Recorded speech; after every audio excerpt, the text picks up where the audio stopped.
வணக்க மக்களே, நாம இந்த ஆரோக்கியமான பதிவில் நம்முடைய உடல்ல ரத்தத்தை அதிகரித்துக் கொள்வதற்கு, ரத்த அணுக்களை அதிகரித்துக் கொள்வதற்கு நாம என்னென்ன மாதிரியான ஆரோக்கியமான உணவுகள் எடுத்துக்கொள்ளணும், குறிப்பாக எந்தெந்த பழம் எடுத்துக்கொண்டால் உடல்ல ரத்தம் அதிகரிக்கும் அப்படின்னா நம்ம பார்க்க போறோம்.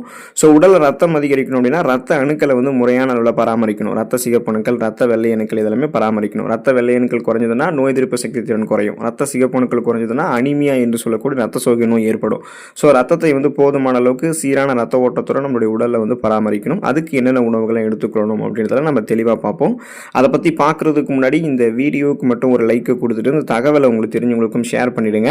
ஏன்னா இது அவங்களுக்கும் பயனுள்ளதாக இருக்கக்கூடிய ஒரு ஆரோக்கியமான பதிவு தான். இது போன்ற அப்டேட்ஸ்கள் நீங்கள் தொடர்ந்து பார்க்குறதுக்கு நம்மளுடைய ஹெல்த் நியூஸ் தமிழ் சேனலை மறக்காமல் சப்ஸ்கிரைப் பண்ணி வச்சுக்கோங்க. பக்கத்தில் இருக்கக்கூடிய பெல் பட்டனையும் கிளிக் பண்ணி ஆல் அப்படின்ற ஆப்ஷனையும் செட் பண்ணி வச்சுக்கிட்டீங்க அப்படின்னா நாங்கள் போடக்கூடிய எல்லா அப்டேட்ஸும் உங்களுக்கு நோட்டிஃபிகேஷன் அடிக்கடி சேரும். சரிவாங்க மக்களே, இப்போ வீடியோக்குள்ளே போயிடலாம். உடலில் ரத்தத்தை அதிகரிக்கிறதுக்கு நீங்கள் கீரை வகைகளுக்கு முக்கியத்துவம் கொடுக்கலாம். குறிப்பாக பார்த்தீங்கன்னா கீரை வகைகளில் இரும்பு சத்து மிக அதிகமாக இருக்கும். அதில் ஸ்பெசிஃபிக்காக சொல்லணும் அப்படின்னா முருங்கைக்கீரை. முருங்கைக்கீரையில் இரும்பு சத்து மற்றும் விட்டமின் ஏ, விட்டமின் சி இதெல்லாமே நிறைந்திருக்கு. வாரத்தில் 3 நாட்கள் முருங்கைக்கீரையை நீங்கள் சமைத்தோ அல்லது பொரியல் மாதிரியோ இல்லைனா சூப் மாதிரி வச்சு நீங்கள் எடுத்துக்கொள்ளலாம். இது ரத்தத்தினுடைய அளவை வேகமாக உங்களுக்கு அதிகரிக்குங்க. அதுக்கடுத்து அரைக்கீரை, சிறுகீரை இந்த மாதிரி கீரை வகைகளை எடுத்துக்கலாம். இதுவுமே உங்களுடைய ரத்த உற்பத்தியை அதிகரிக்கிறதுக்கு ஹெல்ப் பண்ணும். ஸோ பொதுவாகவே கீரை வகைகளை பார்த்தீங்கன்னா வாரத்துக்கு ஒரு தடவை சுழற்சி அடிப்படையில் சாப்பிட்டுட்டே இருக்கீங்க அப்படின்னா போதுமான அளவுக்கு ரத்தம் உங்களுடைய உடலில் அதிகரிக்க ஆரம்பிக்கும். அதாவது குறைந்திருந்ததுன்னா அதிகரிக்க ஆரம்பிக்கும். ரத்த அணுக்கெல்லாம் கரெக்டான லெவலில் உங்களுக்கு வர ஆரம்பிக்கும். இரண்டாவதாக ரத்தத்தை அதிகரிக்கிறதுக்கு காய்கறிகள் நம்ம எடுத்துக்கொள்ளலாம். பீட்ரூட் அதில் முக்கியத்துவம் கொடுக்கணும். அனிமியா என்று சொல்லக்கூடிய ரத்த சோகை நோயை குணப்படுத்துறதுல பீட்ரூட் ஒரு முதன்மையான காய்கறியாக இருக்கு. இது என்ன பண்ணும் அப்படின்னா ரத்த சோகைக்கு வர்றதுக்கான காரணமாக இருக்கக்கூடிய அந்த ரெட் பிளட் செல்ஸ் குறைஞ்சு போகும் பார்த்தீங்களா, அந்த ரத்த சிகப்பு அணுக்களை புதுப்பிக்கிறதுக்கு இந்த பீட்ரூட் உதவிகரமாக இருக்கும். ஸோ இப்போ ரத்த சிகப்பு அணுக்கள் உருவாகிறதால ரத்த புரதமான ஹீமோகுளோபினும் போதுமான அளவுக்கு நமக்கு ஆக்சிஜன் சப்ளை மேற்கொள்ளும் போது ரத்த சோகை பிரச்சனை நம்ம விடுபட்டு விடலாம். அதுக்காக பீட்ரூட் காய்கறி எடுத்துக்கணும். சுண்டைக்காய் நம்ம ரத்தம் அதிகரிக்கிறதுக்கு எடுத்துக்கலாம். இதில் இரும்பு சத்து அபரிமிதமான அளவில் இருக்கு, அதிகமாக இருக்கு அப்படின்னு சொல்லலாம். ஸோ வாரத்தில் ஒரு முறை குழம்பாகவோ அல்லது சுண்டைக்காய் வத்தலாகவோ நீங்கள் சேர்த்துக்கிட்டீங்க அப்படின்னா உங்களுக்கு ரத்தம் அதிகரிக்கப்படும். காய்கறிகளிலே இன்னும் நீங்கள் பாகற்காய்க்கு முக்கியத்துவம் கொடுத்து எடுத்துக்கிட்டீங்கன்னா ரத்தம் சுத்திகரிக்கப்படும். அதாவது ரத்தம் போதுமான அளவுக்கு நமக்கு இருக்கிறத காட்டிலும் அணுக்கள் ரத்த அணுக்கள் முறையாக பராமரிப்பதை காட்டிலும் ரத்தம் சுத்தமாக நமக்கு இருக்கணும். அப்போ ரத்தத்தை சுத்திகரிக்கணும்னா பாகற்காய் நீங்கள் எடுத்துக்கலாம். புதிய ரத்த அணுக்கள் உருவாகிறதுக்கும் மறுபடியும் உருவாக்கிட்டே இருக்கிறதுக்கெல்லாம் பார்த்தீங்கன்னா பாகற்காய் நம்ம எடுத்துக்கணும். ஸோ காய்கறிகள் தினமும் நம்ம காய்கறிகளை எடுத்துக்கிட்டோம் அப்படின்னா நமக்கு பார்த்தீங்கன்னா ரத்தம் போதுமான அளவுக்கு நமக்கு அதிகரிக்கப்படும். பழங்களுக்கும் நம்ம பார்த்தீங்கன்னா ரத்தம் அதிகரிக்கிறதுக்கு முக்கியத்துவம் கொடுக்கணும். ஸோ அந்த வகையில் மாதுளம் பழம் நம்ம எடுத்துக்கொள்ளலாம். மாதுளம் பழத்தில் இரும்பு சத்து, கால்சியம் மற்றும் மெக்னீசியம் இதெல்லாமே இருக்கு. இது ரத்த ஓட்டத்தை நமக்கு எப்போதுமே சீராகும். அதனால போதுமான அளவுக்கு ரத்த ஓட்டம் எப்போதுமே கரெக்டான லெவலில் நமக்கு பார்த்தீங்கன்னா சர்க்குலேட் ஆகிட்டே இருக்கும். பேரிச்சம்பழம் நம்ம எடுத்துக்கொள்ளணும். தினமும் 2-3 பேரிச்சம்பழம் நம்ம சாப்பிட்டு வந்தோம் அப்படின்னா உடலில் இரும்பு சத்து நமக்கு அதிகரிக்கும். ஸோ ரத்த சிகப்பு அணுக்களுடைய கவுண்ட் கரெக்டான லெவல் இருக்கும்போது அனிமியா பிரச்சனைகள் நம்ம முன்னாடியே வராமல் தடுத்துக்கொள்ளலாம். உலர் திராட்சைக்கு நம்ம முக்கியத்துவம் கொடுக்கணும். பழங்களில் பார்த்தீங்கன்னா இப்போ இந்த கருப்பு உலர் திராட்சை இருக்குங்க இல்லையா, அதை நீங்கள் சாதாரணமாக சாப்பிட்றதை காட்டிலும் இரவு சாதாரணமாக நீங்கள் குடிக்கக்கூடிய தண்ணீரில் ஊற வச்சுட்டு காலையில் அந்த தண்ணீரையுமே அந்த கருப்பு திராட்சையோட சேர்த்து நீங்கள் சாப்பிட்றது மிகச்சிறந்த பலனை தரும். உங்களுக்கு இரும்பு சத்து இதை அதிகரித்து உங்களுடைய உடல ரத்தத்தை போதுமான அளவுக்கு அதிகரிக்கும். நாவல் பழம் மற்றும் அத்திப்பழம்லாம் கூட நீங்கள் எடுத்துக்கலாம். இது ரத்தத்தை பார்த்தீங்கன்னா அந்த ரத்தத்தோடைய உற்பத்தியை தூண்டக்கூடிய ஆற்றலை கொண்டு இருக்கக்கூடிய பழங்கள் இந்த நாவல் பழம், அத்திப்பழம் எல்லாமே.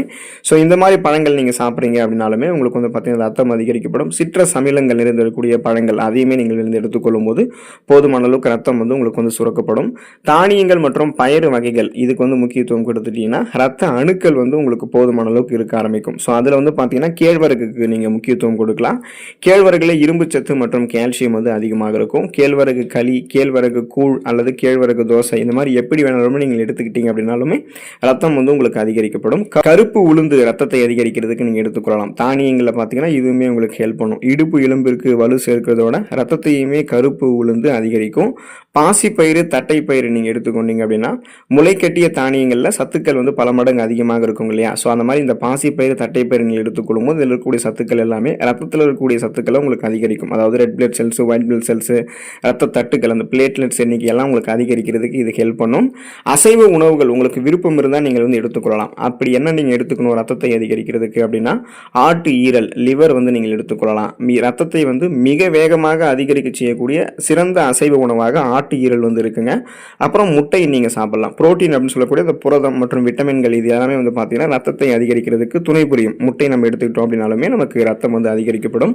இப்போ பார்த்தீங்கன்னா முக்கிய குறிப்பாக இதில் நீங்கள் எடுத்துக்கொள்ளும் போது உங்களுடைய உடலில் இரும்புச்சத்து சரியாக உறிஞ்சப்பட வேணும் அப்படின்னா விட்டமின் சி இருந்திருக்கக்கூடிய உணவுகளான இந்த சிட்ரஸ் அமிலங்கள் இருந்திருக்கக்கூடிய பழங்கள், எலுமிச்சை பழம், நெல்லிக்காய் பழம், ஆரஞ்சு பழம் இதெல்லாத்தையும் நீங்கள் எடுத்துக்கொள்ளணும். உடனே வந்து பார்த்தீங்கன்னா உணவு சாப்பிட்ட உடனே டீ அல்லது காஃபி குடிக்கிறத நீங்கள் தவிர்க்கணும். ஏன்னா அது வந்து இரும்புச்சத்து உறிஞ்சப்படுவது தடுக்கும். ஸோ அதை நீங்கள் ஞாபகம் வச்சுக்கணும். அதே போல் பார்த்தீங்க அப்படின்னா இந்த உலர் பழங்கள் மற்றும் விதைகள் மற்றும் நட்ஸ் எல்லாம் நீங்கள் எடுத்துக்கொள்ளணும். அதில் பார்த்தீங்கன்னா இரும்புச்சத்து மற்றும் ஆரோக்கியமான கொழுப்புகள்லாம் அதிகமாக இருக்கும். உலர் பழங்கள் அப்படின்னு சொல்ல போகும்போது ட்ரை ஃப்ரூட்ஸ், ட்ரை ஃபிக்ஸ் அது மாதிரி நீங்கள் எடுத்துக்கொள்ளணும். ஸோ இதில் வந்து பார்த்தீங்கன்னா இரும்புச்சத்து வந்து மிக அதிகமாக இருக்கும். தினமும் 2 அத்திப்பழங்களை இரவு ஊற வைத்து காலையில் நீங்கள் சாப்பிட்றது அனிமியா என்று சொல்லக்கூடிய ரத்த சோகையை விரைவாக குணப்படுத்தும். பாதாம் மற்றும் முந்திரி வந்து நீங்கள் எடுத்துக்கொள்ளலாம். இதில் வந்து பார்த்தீங்கன்னா காப்பர் மற்றும் இரும்புச்சத்து இருக்குது. இது உடலில் ஹீமோகுளோபினுடைய அளவை வந்து உயர்த்துறதுக்கு ஹெல்ப் பண்ணும். ஸோ விதைகள் மற்றும் நட்ஸில் இன்னும் நீங்கள் வேர்க்கடலைக்கும் முக்கியத்துவம் கொடுக்கலாம். இதில் இருக்கக்கூடிய ஃபோலிக் அமிலம் வந்து புதிய ரத்த அணுக்கள் உருவாகுவதற்கு உங்களுக்கு வந்து ஹெல்ப் பண்ணும். இன்னும் ஒரு சில காய்கறிகள் இருக்குது. அந்த காய்கறிகள் எடுத்துக்கொண்டாலுமே ரத்தம் வந்து உங்களுக்கு அதிகரிக்கப்படும். தினமும் வந்து நம்ம காய்கறிகளை சுழற்சி அடிப்படையில் சாப்பிட்டுட்டே இருக்கோம் அப்படின்னாலுமே ரத்தம் வந்து நமக்கு போதுமான அளவுக்கு அதிகரிக்கப்படும். ஸோ அதில் வந்து பார்த்தீங்கன்னா பசலைக்கீரைக்கு நீங்கள் முக்கியத்துவம் கொடுக்கணும். ஸ்பினாச்சு இதில் வந்து இரும்புச்சத்து மட்டும் இல்லாமல் விட்டமின் B9 ஃபோலேட் அதிகம் இருக்குது. இது ரத்த சிகப்பணுக்களுடைய உற்பத்திக்கு மிக முக்கியமானது. கருணை கிழங்கு மற்றும் சேனை கிழங்கு கூட நீங்க எடுத்துக்கலாம். இரும்புச்சத்து இருந்திருக்கக்கூடிய இந்த கிழங்கு வகைகள் உடலுக்கு வலிமையையும் ரத்த உற்பத்தியுமே உங்களுக்கு வந்து தரும். தக்காளி அந்த வகையில் நீங்க எடுத்துக்கொள்ளலாம். தக்காளியில் இருக்கக்கூடிய லைகோபின் மற்றும் விட்டமின் சி வந்து உணவில் இருக்கக்கூடிய இரும்புச்சத்தை உடல் எளிதாக உறிஞ்சுவதற்கும் வந்து ஹெல்ப் பண்ணும். இப்போ அந்த தானியங்கள் மற்றும் பயிறு வகைகள்லேயே வந்து கம்பு, கொண்டக்கடலை, கருப்பு எள் இதெல்லாம் கூட எடுத்துக்கலாம். கம்பு நீங்க எடுத்துக்கிட்டீங்கன்னா கேழ்வரகு போலவே கம்பிலும் இரும்புச்சத்து அதிகம். கம்பு கூழ் அல்லது கஞ்சி இதெல்லாமே கோடை காலத்தில் உடலுக்கு குளிர்ச்சியை தந்து ரத்தத்தை அதிகரிக்கும். கொண்டக்கடலையில புரதமும் இரும்புச்சத்தும் சரிசமமாக இருக்கு. முளை கட்டிய கொண்டக்கடலை வந்து இன்னும் கூடுதல் பலனை உங்களுக்கு வந்து கொடுக்கும். கருப்பு எள் எடுத்துக்கிட்டீங்கன்னு வச்சிங்களேன், இதில் வந்து இரும்புச்சத்து அளவுக்கு அதிகமாக இருக்கு. எள் உருண்டை அல்லது உணவுகளில் நீங்கள் எள்ளு சேர்த்துக்கொள்ளும் போது ரத்தத்தினுடைய அளவை அதை உயர்த்துறதுக்கான ஒரு எளிய வழியாக உங்களுக்கு இருக்கும். ஸோ மற்ற முக்கியமான உணவுகளும் இருக்கு, அதையும் நீங்கள் தெரிஞ்சுக்கோங்க. பனை வெல்லம், கருப்பட்டி இதெல்லாமே நீங்கள் எடுத்துக்கொள்ளலாம். சர்க்கரைக்கு பதிலாக கருப்பட்டி அல்லது பனை வெல்லங்களை பயன்படுத்துறது நல்லது. இது வந்து இரும்புச்சத்து மற்றும் தாதுக்கள் வந்து நிறைந்திருக்கக்கூடியது. அந்த வகையில் நெல்லிக்காய் நீங்கள் எடுத்துக்கொள்ளலாம். நேரடியாக இரும்புச்சத்து தராவிட்டாலும் ஸோ இந்த நெல்லிக்காயில் இருக்கக்கூடிய விட்டமின் சி நாம் சாப்பிடக்கூடிய மற்ற உணவுகள் இருக்கக்கூடிய இரும்புச்சத்தை வீணாக்காமல் ரத்தத்தில் கலக்கிறதுக்கு ஹெல்ப் பண்ணும். தேன் போன்றவற்றை அப்பப்போ நீங்கள் எடுத்துக்கலாம். தினமும் 1 ஸ்பூன் மட்டுமே நீங்கள் தேன் சாப்பிட்றது ஒட்டுமொத்த உடல் ஆரோக்கியத்திற்கும் ரத்தத்தை வந்து கிருமிகள் எதுவும் இல்லாமல் சுத்திகரிக்கிறதுக்கும் ஹெல்ப் பண்ணும். அப்போ பார்த்தீங்க அப்படின்னா அதிகப்படியான அந்த துரித உணவுகள்லாம் கொஞ்சம் தவிர்த்துருங்க. அப்போ தான் வந்து பார்த்தீங்கன்னா உங்களுக்கு ரத்தம் வந்து போதுமான அளவுக்கு அந்த சத்துக்களை உறிஞ்சுவதற்கு, அதாவது ரத்தத்தில் சத்துக்கள் கரெக்டான லெவலில் இருக்கிறதுக்கெல்லாம் கரெக்டாக இருக்கும். இப்போ மதிய உணவுகளில் தயிர் அல்லது மோர் சேர்த்துக்கொள்வது குடல் ஆரோக்கியத்தை மேம்படுத்தி சத்துக்கள் உறிஞ்சுவதற்கு உங்களுக்கு வந்து ஹெல்ப் பண்ணும். அதனால் அதிகப்படியான அந்த துரித உணவுகள்லாம் வந்து பார்த்தீங்கன்னா நீங்கள் சேர்த்துக்காம இருங்க.